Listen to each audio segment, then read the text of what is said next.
Hey, Dan with 3D Auto Repair. Today we're looking at a 2013 Toyota Sienna minivan.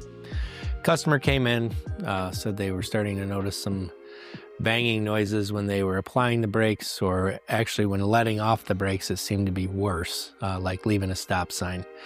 Took the vehicle for a test drive, noticed that we were definitely experiencing the same thing the customer was talking about. Pulled the vehicle in, lifted it up and put it in drive, and would let the wheels roll and then step on the brakes, and man, you could really see the wheels moving forward and backward when the brakes were applied and released. Noticed that the rear bushings on the lower control arms were definitely wore out.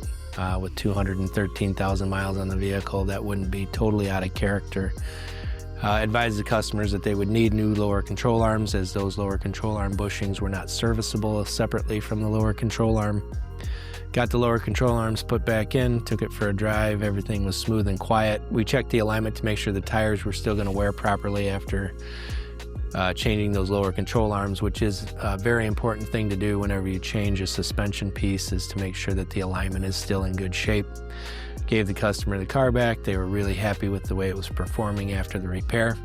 So if you've got a vehicle that's making some unusual noises and you're not quite sure where they're coming from, we do offer free estimates. So please feel free to give us a call. My name's Dan. Look forward to seeing you at the shop. And please share this video so other people can get this information.